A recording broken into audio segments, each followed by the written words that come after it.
আপনি দেখেন সেনাপ্রধান বলল 18 মাস লাগবে। সজীবদের জয় কেন খুশি হলো? জনগণ 18 মাস সময় দেবে না, 1 বছরও সময় দেবে না।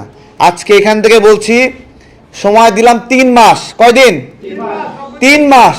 এই 3 মাসের মধ্যে জনগণ নির্বাচনের ডেট এবং টাইম বুঝে নেবে। ভারতে একটা গোপন মিটিং হয়েছে আজকে, সর্বদলীয় মিটিং। ভারত তাদের গুরুত্বপূর্ণ সংকটে এই ধরনের সর্বদলীয় মিটিং ডাকে। সেই সর্বদলীয় মিটিংয়ে আলোচনা হয়েছে এইরকম যে শেখ হাসিনাকে কীভাবে রিস্যাটেল করবে, পুনর্বাসন করবে, এই আলোচনাটা হয়েছে।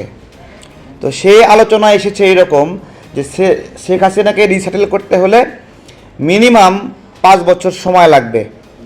যদি 6 মাস, 3 মাস বা 2 বছরে নির্বাচন হয় তাহলে তারা শেখ হাসিনাকে রিস্যাটেল করতে পারবে না।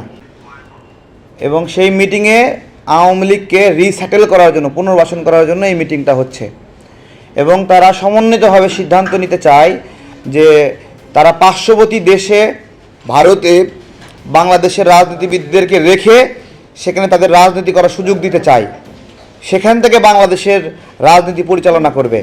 যারা ভারতের দালাল, হাসিনাকে পুনর্বাসন করার জন্য যারা নিয়ত এবং সেই সমঝোতায় জড়িত, তারা বলছে সময় লাগবে।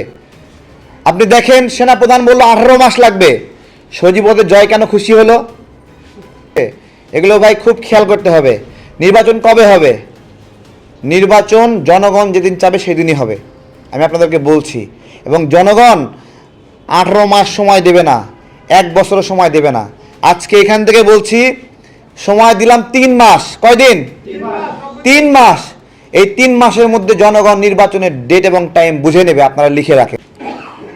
বাংলাদেশের রাজনীতি খারাপ হোক ভালো হোক, রাজনীতিবিদদের হাতেই নিরাপদ। এটা আপনাদেরকে বিশ্বাস করতে হবে। এটা কেন নিরাপদ আমি বলছি। গত কয়েকদিনে শত শত সচিব আমলা এদিক ওদিক হয়েছে, খালি টাকার হরিলুট খেলেছে। এইরকম হরিলুট আওয়ামী লীগও খেলে নাই, আমি বলছি আপনাদেরকে। তার প্রমাণ 3 কোটি টাকার চেক ওইখানে পাওয়া যাচ্ছে। এখন আমার কথা হলো, এই 3 কোটি টাকা দিয়ে কে নিয়োগ নিচ্ছে? বিএনপি পন্থী সচিব আমলা যারা ওএসডি হয়েছিল, ওদের কাছে 3 কোটি টাকা আছে? বলেন। এগুলো বিবেচনার বিষয়। সারা দেশে বড় বড় সভা সমাবেশ করেছে।